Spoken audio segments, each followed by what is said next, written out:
नमस्कार, मैं अभिनव भट्ट आप लोगों के समक्ष अपने कुछ विचार रखना चाहता हूँ।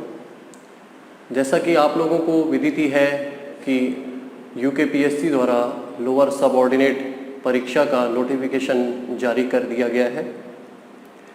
आज जो विचार मैं आप लोगों के समक्ष रखने जा रहा हूँ, उससे हो सकता है कि आप लोगों को लोअर सबऑर्डिनेट की इस परीक्षा को पास करने में कुछ मदद मिल सके, कुछ आप लोगों को इससे लाभ मिल सके। मैं पिछले कई वर्षों से सिविल सर्विसेज एग्जामिनेशंस की तैयारी कर रहा हूँ और जो पिछली बार की जो लोअर सबऑर्डिनेट परीक्षा थी, उसको मैंने अपने पहले ही प्रयास में उत्तीर्ण किया था। उस दौरान मैंने क्या स्ट्रेटजी बनाई, क्या मेरे जो इस परीक्षा को लेकर जो मेरी जो तैयारियां थी, क्या रणनीतियां थी, उन्हीं को मैं आज आप लोगों के समक्ष साझा करूंगा, जिससे हो सके कि आप लोगों को भी कुछ इससे लाभ मिल सके। परीक्षा के लिए जो नए छात्र हैं, जो तैयारी कर रहे हैं, उनके मन में जो द्वंद्व उत्पन्न हो रहे हैं और या जो इसको लेकर जो कन्फ्यूजन है, वो भी दूर हो सके। लोअर सबऑर्डिनेट परीक्षा के लिए अगर हम देखें तो इसके भी 3 चरण हैं। पहला प्रीलिम्स, दूसरा मेंस और तीसरा इसमें इंटरव्यू। मेरा ये मानना है कि किसी भी परीक्षा में जो प्रारंभिक परीक्षा है वो बहुत ही महत्वपूर्ण भूमिका निभाती है। हालांकि ऐसा नहीं है कि मेंस कम महत्वपूर्ण है या इंटरव्यू कम महत्वपूर्ण है, ऐसा कुछ भी नहीं है। लेकिन मेरा ऐसा मानना है कि प्रारंभिक चरण आप उत्तीर्ण कर लेते हैं, तभी आप उसके अगले चरण में प्रवेश करते हैं। लोअर पीसीएस में जो प्रारंभिक परीक्षा है, उसमें केवल एक ही पेपर आना है, जिसमें जीएस प्लस एप्टीट्यूड रहेगा। तो सबसे पहले हमें क्या करना है कि अपनी तैयारी को शुरुआत करने से पहले हमें आयोग द्वारा जो नोटिफाई किया है जो सिलेबस, उसका एनालिसिस करना है। उसका पूर्ण विश्लेषण, उसका पूर्ण एनालिसिस करने के बाद हमको फिर अपनी स्ट्रेटजी उसी आधार पर तैयार करनी है। दूसरा, सिलेबस एनालिसिस के बाद हम ये करेंगे कि हम जो पिछली बार का जो पेपर हुए हैं लोअर सबऑर्डिनेट के, हम उनका भी एक बार अध्ययन करेंगे, उनका भी एक बार विश्लेषण करेंगे और ये देखेंगे कि किस पोर्शन से या किस पोर्शन पे यूकेपीएससी ज़्यादा फोकस करता है। अभी जो नोटिफिकेशन जारी हुआ है, लगभग इसके 3 या 4 महीने के बाद प्रारंभिक परीक्षा होगी। हमें क्या करना है कि हमें अभी इस समय डिटेल्ड स्टडी न करते हुए हमें स्मार्ट स्टडी पे फोकस करना होगा। स्मार्ट स्टडी, अब वर्ड तो हमने निकाल दिया कि स्मार्ट स्टडी करनी होगी, लेकिन कैसे करेंगे स्मार्ट स्टडी? तो स्मार्ट स्टडी के लिए पहले तो हमने यही करना है कि जो आयोग ने जो नोटिफिकेशन जारी किया है उसको उसमें जो सिलेबस दिया है उसका हम एक बार एनालिसिस करें। उसके बाद हम जो ओल्ड पेपर हैं उनका एनालिसिस करें और उसके बाद हम ये देखें कि कौन सा पोर्शन या किस पोर्शन पे यूकेपीएससी ज़्यादा फोकस करता है। वहाँ से हमने देखने के बाद हम फिर उसी तरीके से अपनी तैयारी को अंजाम देंगे। जैसे हिस्ट्री में कुछ पोर्शन ऐसे होंगे जहाँ पे यूकेपीएससी ज़्यादा फोकस करता है, तो इस तरीके से हम अपनी स्टडी को एक स्मार्ट स्टडी में तब्दील कर सकते हैं, ताकि हम सिलेबस का एनालिसिस करते हुए और ओल्ड पेपर का एनालिसिस करते हुए, क्योंकि हमारे पास अभी समय कम है डिटेल स्टडी करने का, तो इसलिए हम अपनी तैयारी को बिल्कुल स्मार्ट तरीके से करते हुए इस परीक्षा को उत्तीर्ण करने का प्रयास करेंगे।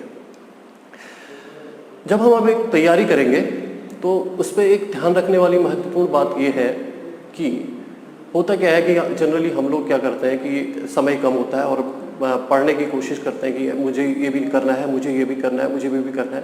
तो उस दौरान हम ये भूल जाते हैं कि एक रिवीजन भी बहुत एक महत्वपूर्ण रोल अदा करता है।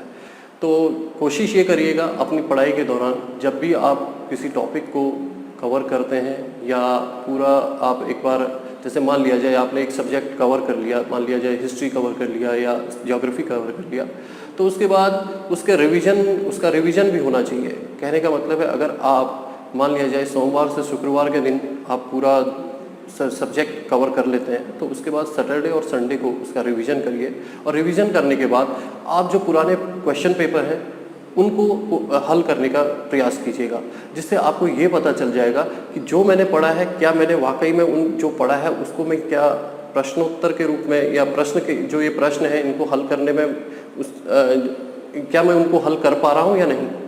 तो इससे एक तो ये आकलन हो जाएगा कि आपने जो पढ़ाई की है वो बिल्कुल सही की है या कहीं उसमें कमियां हैं। अगर आपको लगेगा कि प्रश्न हल हो रहे हैं तो इससे आपको एक तो सेल्फ मोटिवेशन मिलेगा कि हाँ मेरी जो स्टडी है वो बहुत अच्छी जा रही है और मुझे ऐसे ही निरंतर आगे बढ़ते रहना है।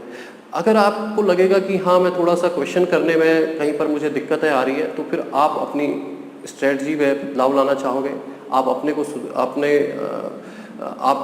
फिर से एक नया तरीका डेवलप करोगे और बार बार रिवीजन करना पड़ेगा आपको जो पढ़ा हुआ है। तो जिससे क्या होगा कि जो क्वेश्चन अभी आपसे सॉल्व नहीं हो पा रहे तो वो नेक्स्ट टाइम आपसे सॉल्व हो जाएंगे।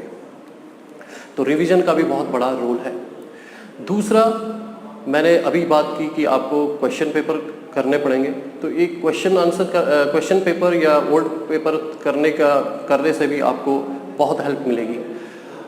लोअर सबऑर्डिनेट के क्वेश्चन पेपर देख लीजिए या इससे मिलते जुलते एग्जाम के जिसमें जीएस प्लस रीजनिंग एप्टीट्यूड जो रहता है, इस तरीके से आप अन्य जो राज्य हैं जैसे यूपी, राजस्थान, मध्य प्रदेश और हिमाचल, इन राज्यों में जो लोअर सबऑर्डिनेट का जो एग्ज़ाम होता है उसके रिगार्डिंग जो ओल्ड पेपर है उनकी साइट पे पड़े होंगे, उन आयोगों की साइट पे आप वहाँ से उनको डाउनलोड कर लीजिए और उसके बाद उनका एनालिसिस कीजिए, उससे भी आपको बहुत मदद मिलेगी।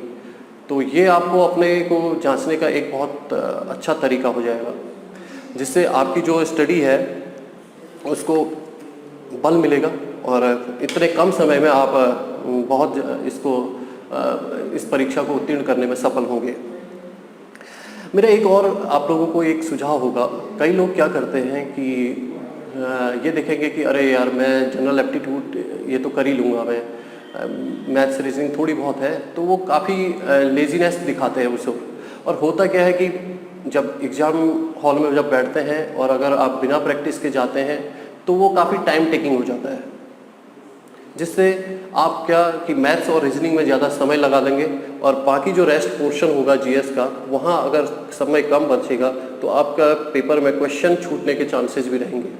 तो मेरा आप लोगों को एक यही सुझाव रहेगा कि जब भी आप जीएस की तैयारी के साथ साथ एप्टीट्यूड, मैथ्स और रीजनिंग को लाइटली ना लें, क्योंकि काफ़ी बच्चे ये सोचते हैं कि नहीं ये तो मैं कर लूँगा, हो जाएगा, मैथ्स तो थोड़ी सी आती है और कर ही लूँगा। तो इसको ना करते हुए आप कम से कम 1 से 1.5 घंटा मैथ्स और रीजनिंग का प्रैक्टिस कर सकते हैं। इसको करने का एक आसान सा तरीका ये हो सकता है, जैसा मैं करता था अपने तैयारी के दौरान, क्योंकि मैं मैथ्स बैकग्राउंड का नहीं हूँ, मुझे काफ़ी डर लगता था कि कहीं मैं मैथ्स और इसमें रह ना जाऊँ। तो मैं एक तो डर की वजह से भी, दूसरा मेरा एक तरीका ये होता था कि जब मैं जीएस पढ़ते पढ़ते बोर हो जाता था तो मैं क्या करता था कि मैं कोई एक मैथ्स का एक टॉपिक ले लिया या रीजनिंग, तो मैं उसको करने लग जाता था। इससे क्या होता था कि मेरा एक तो जो जीएस थोड़ी देर वहाँ से मुझे यहाँ विश्राम मिल जाता था, लेकिन यहाँ पे क्या होता था कि मेरी जो रीजनिंग की जो प्रैक्टिस होती थी मैथ्स और रीजनिंग की, ये भी इसके साथ साथ हो जाती थी। तो एक बड़ा अच्छा इससे मुझे फ़ायदा हुआ। तो मैं ये चाहूँगा कि आप लोग भी ये तरीका अपना सकते हो। अगर आप जीएस पढ़ते पढ़ते बोर हो रहे हैं या थोड़ा मन नहीं लग रहा है, थोड़ा आपको लग रहा है कि यार मुझे थोड़ा रुकना चाहिए, तो आप लोग ये कर सकते हैं कि उस समय पे आप मैथ्स और रीजनिंग को हल कर सकते हैं, क्योंकि इसका बहुत बड़ा रोल रहेगा इस पेपर में।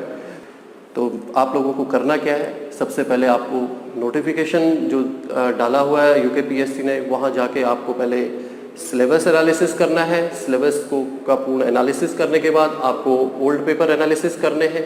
ओल्ड पेपर एनालिसिस के बाद आपको अपनी स्ट्रेटजी बनानी है, अपना एक टाइम टेबल फिक्स करना है कि कैसे मुझे इस 3 से 4 महीने में पूरा सिलेबस सिलेबस तो कवर नहीं हो पाएगा, क्योंकि मैंने आपको बताया कि डिटेल्ड स्टडी नहीं हो पाएगी, स्मार्ट स्टडी करनी है। स्मार्ट स्टडी करने का मैंने तरीका आपको बता दिया कि कैसे आपको जो पुराने पेपर हैं और सिलेबस को मिला के कि आपको ये देखना होगा कि पेपर में क्या चीज़ पे यूकेपीएससी ज़्यादा फोकस करता है, किस टॉपिक पे ज़्यादा फोकस करता है, आपको उन टॉपिक पे ज़्यादा फोकस करना है। और मैंने एक और चीज़ ये बताया कि अपनी तैयारी को जांचने का एक बेहतरीन तरीका होता है कि आपने कितना पढ़ लिया है और अब उसको मैं कैसे मैं कितना जान पाया हूँ जो मैंने पढ़ा है, उसको अपना जांचने का एक तरीका है कि जो पुराने पेपर हैं उनको खुद से सॉल्व करना। अभी आपको फुल्ली प्रीलिम्स पे फोकस करना है, क्योंकि मैंने आपको बताया कि किसी भी परीक्षा में सबसे महत्वपूर्ण रोल अदा करती है प्रारंभिक परीक्षा। ठीक है, इस दौरान आप कुछ बुक्स का भी सहारा ले सकते हैं। जैसे हिस्ट्री के लिए आप एनसीईआरटी की बुक्स या परीक्षावाणी या घटना चक्र का सहारा ले सकते हैं। ज्योग्राफी के लिए आप महेश वर्णवाल और परीक्षावाणी, इसी प्रकार से पॉलिटी एम लक्ष्मीकांत या परीक्षावाणी। और इकोनॉमिक्स, मैंने देखा है कि इकोनॉमिक्स का इतना पोर्शन यहाँ पे रहता नहीं है, लेकिन फिर भी आप इकोनॉमिक्स के लिए प्रतियोगिता दर्पण की एक सीरीज आती है और परीक्षावाणी पे फोकस कर सकते हैं। और सामान्य जो विज्ञान है, विज्ञान के लिए आप लुसेंट की जो बुक आती है जिसमें तीनों चीज़ें कवर रहती हैं, फिजिक्स, केमिस्ट्री और बायोलॉजी, उसको देख सकते हैं।